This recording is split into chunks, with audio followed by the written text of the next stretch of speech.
Absolutely not. Akande was always the sociable one, not me. Need I repeat the magic 2 words?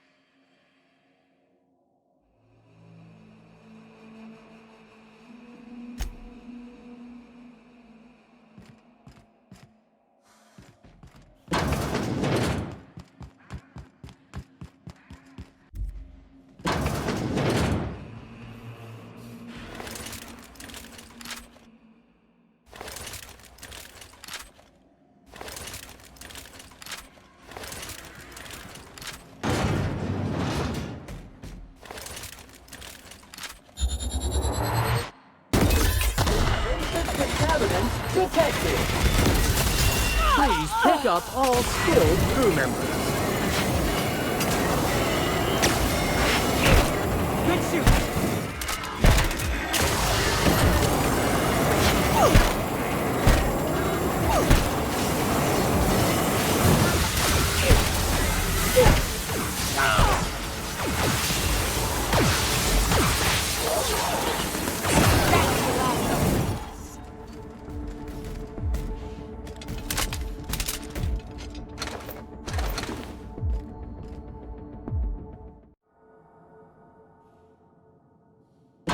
See what these in Halcyon after all.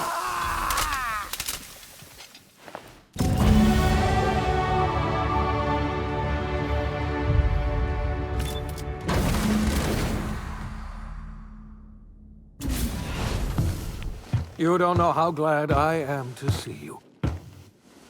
You lunatic. You broke into the board's own fortress and killed the chairman just to rescue one doddering old man? You are absolutely out of your mind, and I can't begin to thank you enough.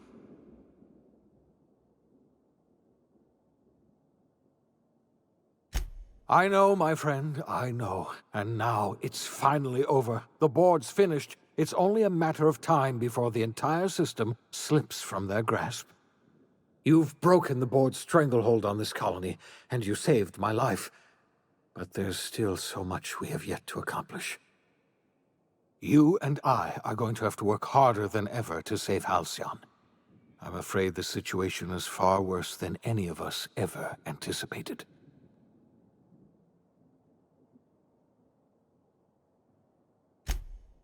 Earth has gone dark. We haven't received a single message in 3 years. There's been no communication, no signals, nothing. 2 years ago, the Earth's Directorate's frigate disappeared on their way back to Earth. We don't know what they discovered when they arrived, or if they arrived at all. So we've got to make do on our own. Seems to me that'll make us stronger in the end anyhow. You're quite right. We've got no choice but to make do on our own. We're in serious trouble, my friend. Do you know what this means for Halcyon? We can't rely on Earth for support anymore. We've been cut loose.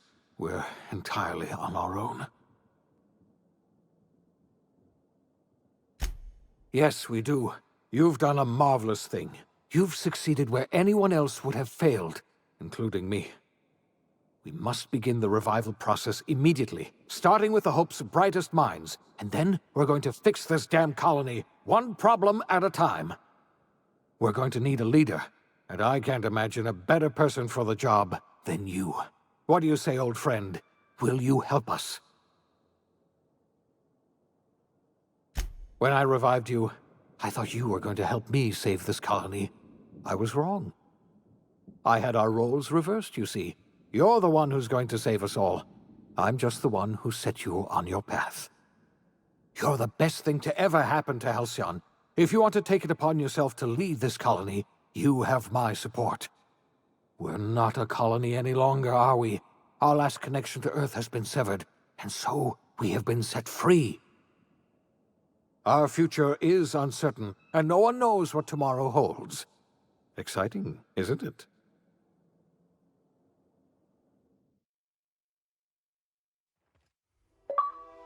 The OSI teaches that everything in the universe happens according to the grand plan. But the stranger that arrived in Halcyon was an unplanned variable. From the moment she landed in Emerald Vale, her actions altered the course of history. The events on Tartarus brought about the end of the board's authority. But the board's mistakes would haunt the colony for decades to come. The damage they left behind would require the work of a generation to repair. Dr. Phineas Wells began reviving a handful of the Hope's colonists: engineers, scientists, technicians, and intellectuals. They were among the brightest minds the Earth had ever sent out into the stars. The Hope scientists and engineers woke up in a colony descending headlong into total collapse.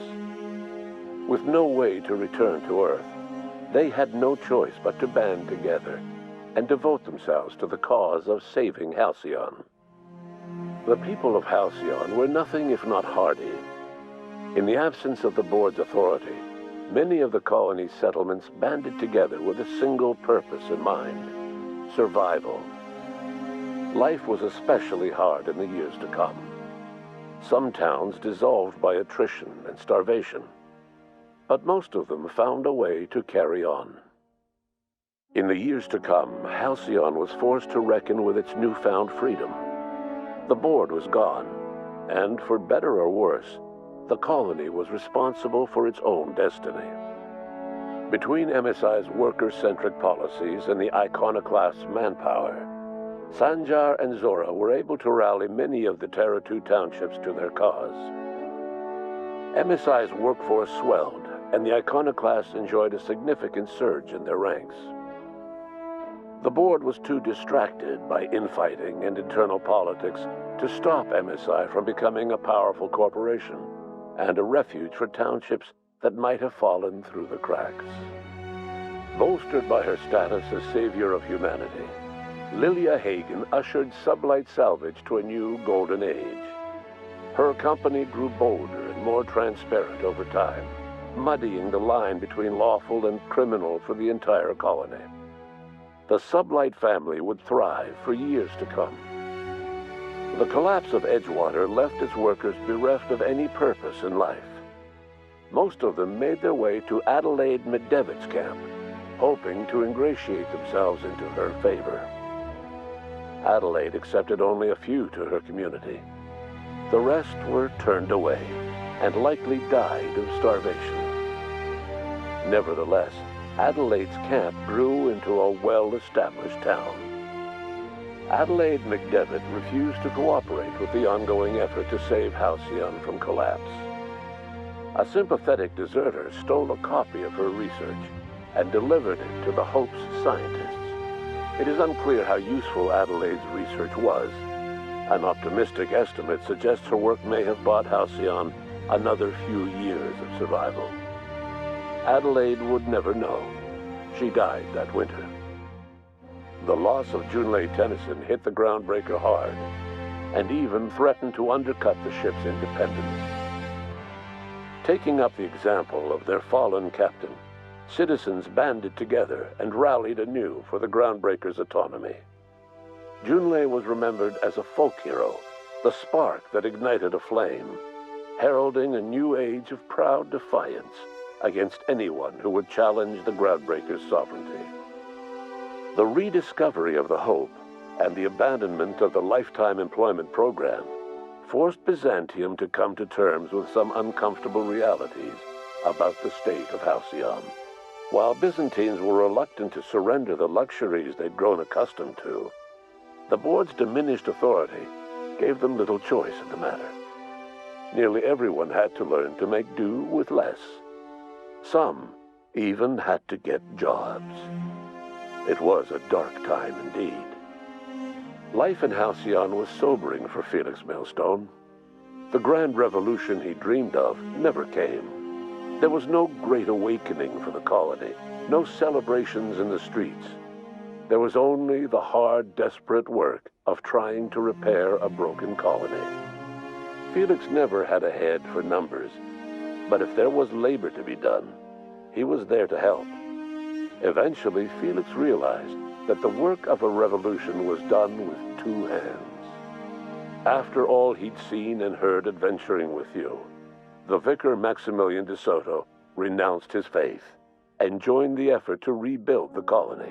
Ironically, he finally found the joy that had eluded him over the course of his life, and realized that perhaps he was always meant to be just a simple laborer after all. He quickly dismissed the idea.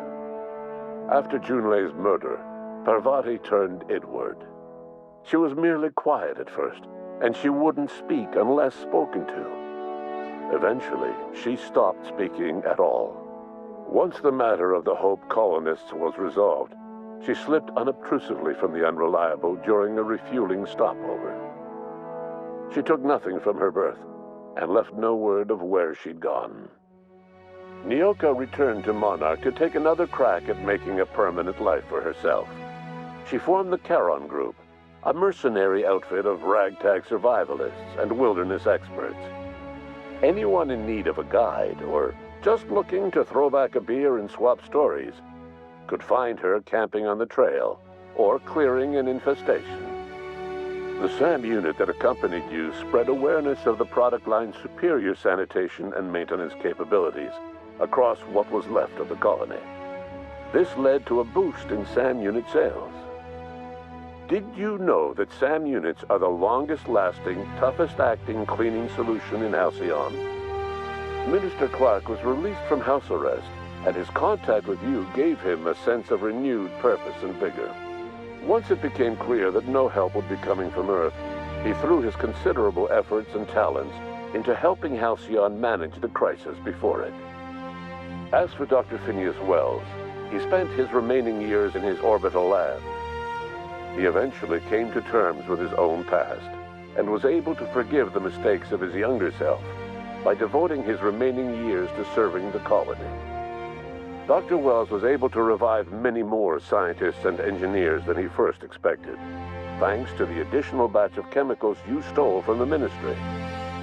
Wells never forgot about the human lives that were lost in acquiring these chemicals. In the end, Dr. Wells was able to save every scientist and engineer aboard the Hope. Over the next decade, nearly all of the Hope's remaining colonists were successfully revived. Halcyon saw a period of rapid technological and scientific advancement. Breakthroughs in dietary supplements saved the colony from starvation. Geoengineering projects and social reforms began to change the structure and character of the colony. Dr. Wells laid the groundwork for the project to save the colony, but he would never live to see the fruits of his labor. He passed away a few years later. His work was carried on by the scientists and engineers he revived. Today, Halcyon has stabilized. The people of the colony work hard to adapt to their new circumstances. Nearby colonies send aid and supplies. Life will never be easy in Halcyon, but for the first time in its history, there exists a sense of real, genuine hope about the future. And what about you?